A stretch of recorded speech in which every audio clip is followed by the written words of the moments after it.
about cutting your 3D printing time in half? In today's video, I'm going to show you how changing your printer's nozzle can be a game changer for your productivity, and contrary to what you might think, you won't lose any print quality. We are making this video because newer, faster printers are coming out and we need to reconsider nozzle replacement. The current industry standard is 0.4 millimeters, and you might consider switching to a larger or a smaller nozzle. We are going to categorize nozzles into two groups, larger than 0.4 and smaller than 0.4 millimeters. These two types have their pros and cons, and they're quite different. So after all, why should you change your printer's nozzle? The first reason to switch to a larger nozzle like 0.6 millimeters and 0.8 or even 1 millimeters is productivity. You'll be able to print more parts in less time. However, this might mean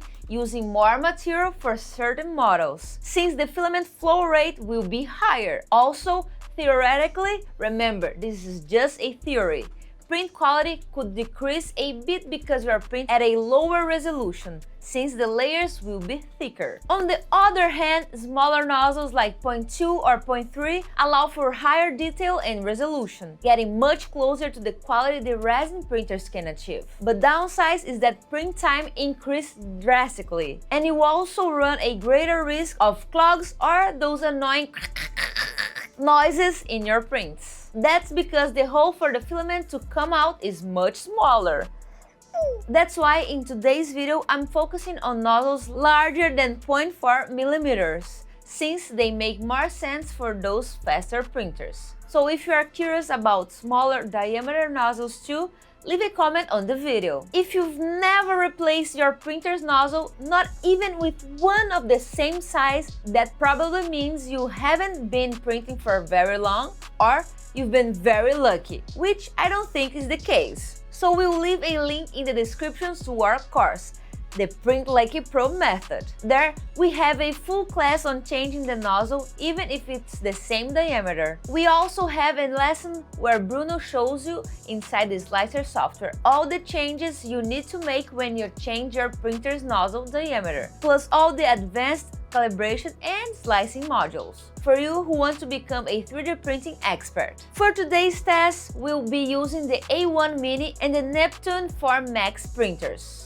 On the Neptune, the process is more like the traditional way. You need to partially disassemble the hot end using some tools to hold it, hit the nozzle, unscrew it, and then you might burn your finger. But you don't necessarily have to, unless you are impatient as the people here who always end up with burnt fingers. Then you screw in the new nozzle, reassemble everything, and put it back in place.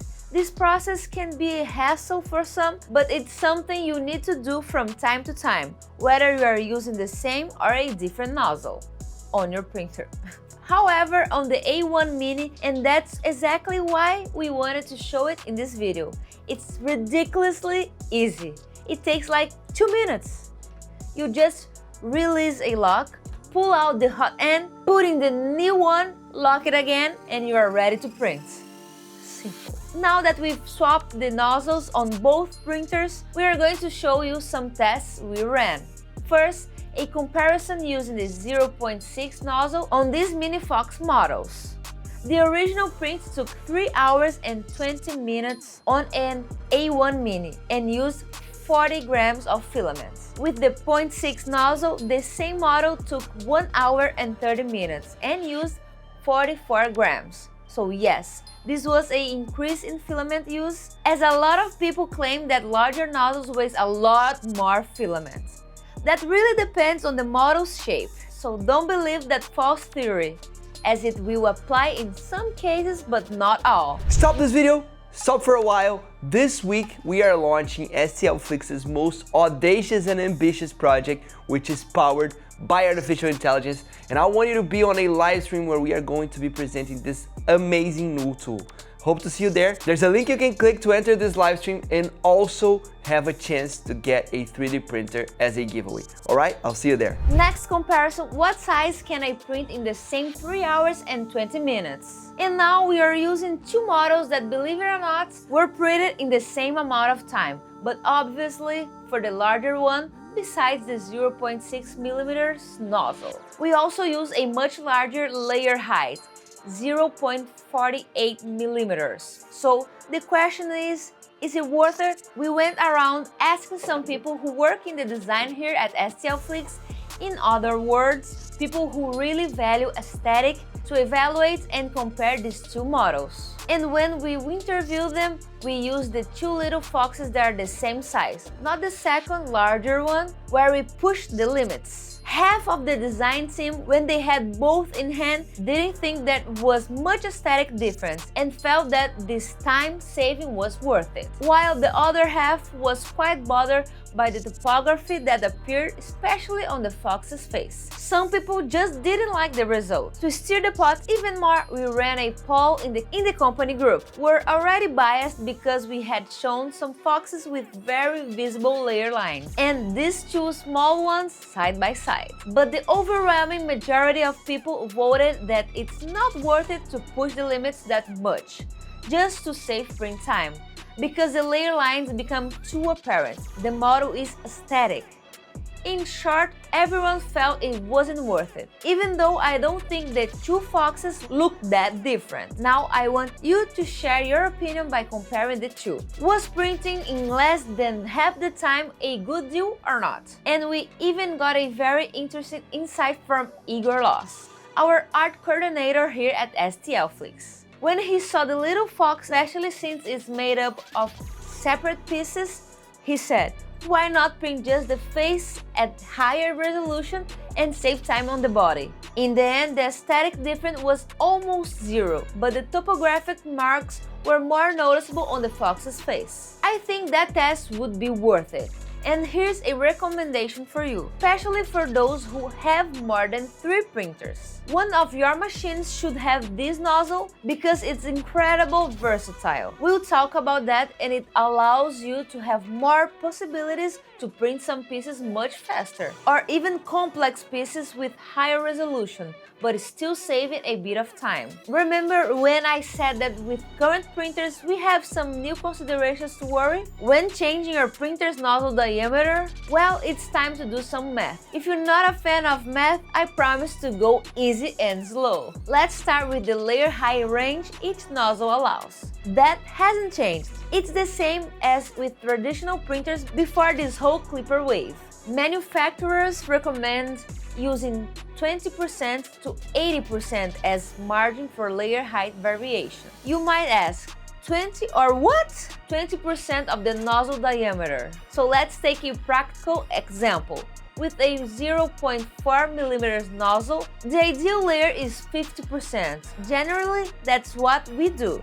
We print most of our models at 0.2 and get a good aesthetic, but you could print as low as 0.08 if you wanted a lot of detail and very thin layers. If you wanted to push the limits and be very productive and print very fast, you could go as high as 0.32, which would be 80% of your nozzle diameter. So notice that even the 0.4 nozzle is already pretty versatile. But looking at the same values, analyzing the 0.6 nozzle, you could print from 0.16 to 0.48 in layer heights, with the ideal being 0.3, half the nozzle diameter. So these are the adjustments you need to make as soon as you change your print's nozzle.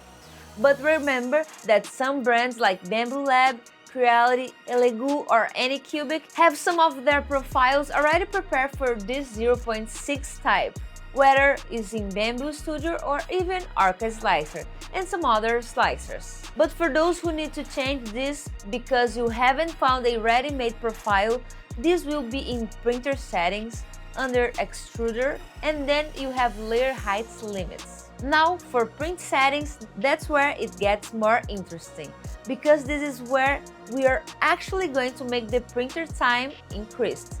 because besides changing the nozzle diameter and adjusting these layer height limits, we now actually go to the quality tab and increase this layer height to gain print time. We usually go with 3-4 perimeters, but now you can drop to 2. And you might ask, why? Well, if you are printing with 0.4 nozzle, if you make 3 walls, that's 1.2 millimeters total wall thickness. With a 0.6 nozzle, you only need 2 walls to get the same thickness. After making all these adjustments in this slicer, reflect with me now. Wouldn't the 0.6 nozzle be the most versatile of all? And I will tell you right now, in my opinion, yes.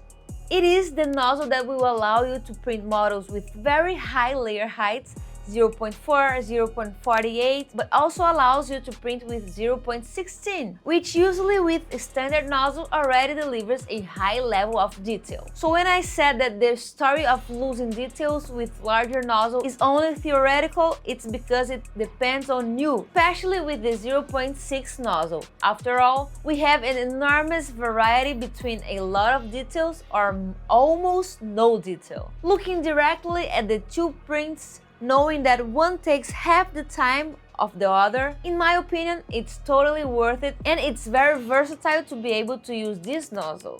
And still, I could print a model with the same resolution as the other. So keep the following in mind.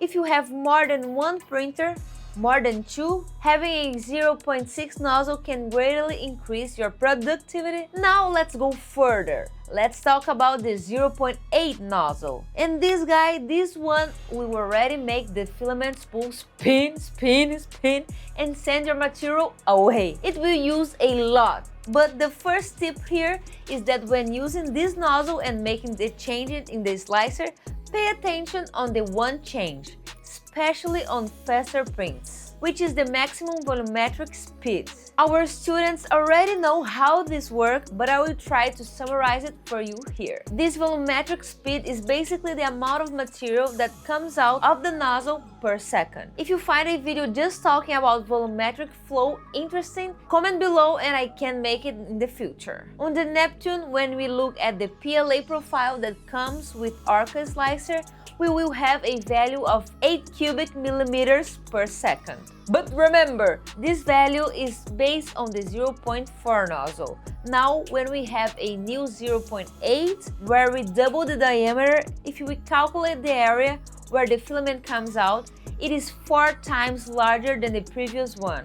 After all, it's the area of a circle. So what was 8 cubic millimeters per second will now be 32 cubic millimeters per second for the maximum volumetric speed in PLA on your Neptune 4 Max with the new nozzle. I'm telling you this because imagine you're configuring a new profile in the slicer for this printer. Now using this increased nozzle diameter, and imagine that this little fox I printed, I'll put it on the Neptune 2. And before, it used to take 3 hours and 50 minutes with the standard nozzle on this printer. And now just by changing the nozzle, it already dropped it to 2 hours. Wonderful! But if you adjust the maximum volumetric speed, it will drop to 1 hour and 25 minutes of print time. So pay attention to this. Because another test we did now on the Neptune was this dragon that originally took more than 15 hours to print. Just by changing the nozzle diameter and making that adjustment of layer height and perimeter, it dropped to 7 hours, half the time. But after I removed this maximum volumetric speed lock, we actually managed to reduce it to 5 hours. In other words, it's a very important detail because usually people who are changing the nozzle precisely to larger ones are very concerned about time. So from 7 hours to 5 hours in several files, especially for those who commercialize their prints, it can make a lot of difference. Side by side, one still with the 0.4 nozzle and the other with 0.8 nozzle. The first one was printed with 165 grams of filament.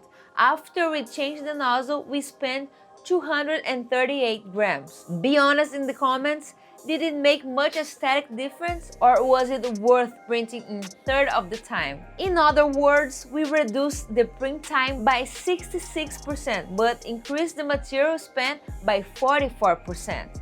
So we have to balance this, especially for those who sell their prints. Is it more worth saving time, or do you need to save on filament, where the margin is already thick? Anyway, take a look at that when making this change, and also when deciding if it's worth it or not. Finally, we return to the first example, which was the little fox. We printed with the 0.8 nozzle, and I think we pushed it too far, because it really lost a lot of detail. Its face becomes very topographic. It wasn't that worth it, but it was super fast. I don't know, in some cases maybe it's worth it. Comment if you liked it. I don't think even I'd like this one that much. In summary guys, changing your printer's nozzle, as you saw, can reduce print time by half or even a third.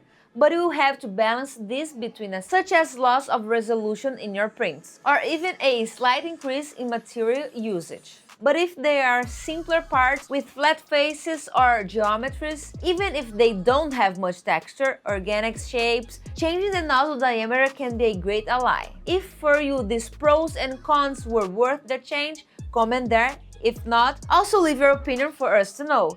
If you have any questions about the content of this video, also leave a comment. So that's it guys, if you like this video, leave a like, subscribe to the channel, and I see you next time. Bye-bye!